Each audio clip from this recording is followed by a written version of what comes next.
Hello friends, आप सभी को कबीर देव 5.0 यूट्यूब चैनल में स्वागत है। आज हम लोग इस लेक्चर में 11th फिजिक्स के बारे में अध्ययन करेंगे। एक छोटा सा टॉपिक लेकर आए हैं जिसका नाम है संवेग। इसको इंग्लिश में कहते हैं मोमेंटम कहते हैं। इसका डिफिनेशन होता है किसी वस्तु के द्रव्यमान और उस वस्तु के वेग के गुणनफल को संवेग कहते हैं, जिसे पी वेक्टर से दर्शाते हैं। तो संवेग का डिस्कवरी सर आइजैक न्यूटन नामक वैज्ञानिक ने अपने द्वितीय नियम को देने से पहले किए थे। उनका कहना था कि मेरा द्वितीय नियम संवेग पर ही आधारित है। एक सिंपल सा डिफिनेशन आप लोग याद के लिए रहिएगा। जैसे मान लेते हैं कि कोई वस्तु ए बिंदु पर है, आप बाहरी फोर्स लगाएंगे तो ए बिंदु पर से पार्टिकल कहां जाएगा?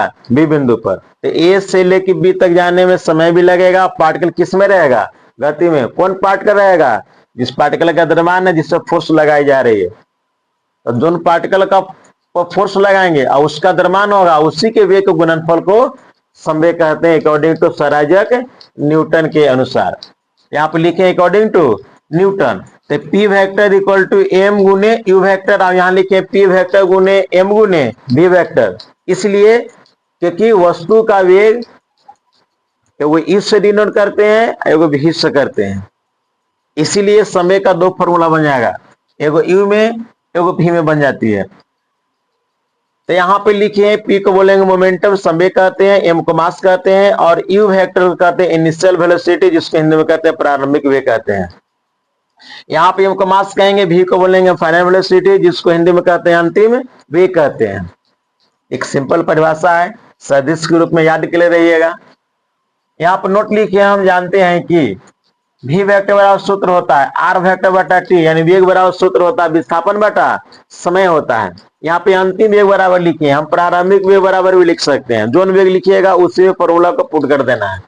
हम अंतिम वेग लिखे आर वेक्टर बटा कितना टी, तो इसमें पुट करेंगे भी के स्थान पर, तो फॉर्मूला आ जाएगा P vector equal to M गुने आर वेक्टर बटा कितना टी हो जाएगा। यहाँ पे लिखे आर वेक्टर को विस्थापन कहेंगे, जिसको डिस्प्लेसमेंट कहते हैं, और टी को समय कहते हैं। इसी के अनुसार लिखे हैं डाटा। और यहाँ पे जब सदिश के रूप में फॉर्मूला है, तो जब इसको मैग्नीट्यूड में कन्वर्ट करने के लिए रहता है, तो आप लोग सदिश पढ़े होंगे तो मोड लगाते हैं। मोड लगाने के बाद यह वेक्टर का साइन हट जाता है, सूत्र आ जाएगा पी इक्वल टू एम गुने कितना भी वेक्टर, और पी को बोलते हैं मैग्नीट्यूड ऑफ मोमेंटम कहते हैं। ये फाइनल मोमेंटम बराबर सूत्र है, क्योंकि यहाँ पे अंतिम वेग लिखे हैं। उसी तरह से अगर इस पर लगाएंगे, सी पॉइंट में लिखेंगे, तो यहाँ पे हो जाएगा मोड लगाएंगे तो हो जाएगा P equal to M you.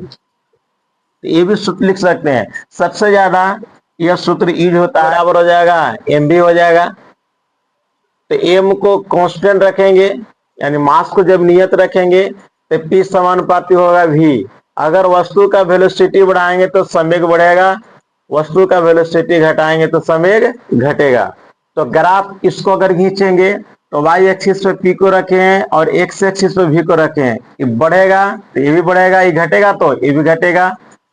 तो पी और भी यानी संवेग और वेग के बीच में ग्राफ सरल रेखा के रूप में होता है। इसका अगर स्लोप निकालेंगे तो आप लोग वेक्टर में पढ़े होंगे कंपोनेंट तोड़ने के लिए। तो यहां से क्या करते हैं, पी को यहाँ पे सेम टू सेम लिख देते हैं, वी को यहाँ पे सेम लिखते हैं। बीच में सरल रेखा खींचकर तो यह डिस्टेंस के बराबर ले लेते हैं, अब इसको बराबर ले लेते हैं।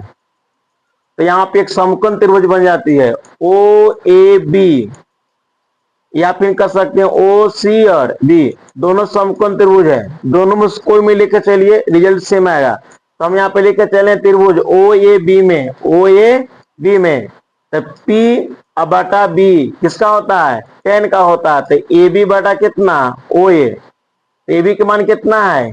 पी है, और ओ ए का मान कितना है? भी है। तो टेन थीटा बराबर होगा पी बटा भी। अब इस टेन बराबर को बोलते हैं स्लोप कहते हैं, जिसको ढाल कहते हैं। तो यहाँ से प्रश्न पूछता है, यदि कोई वस्तु 45 डिग्री के कोण पर 10 मीटर प्रति सेकंड की वेग से गति करती है तो उसका संवेग ज्ञात करें।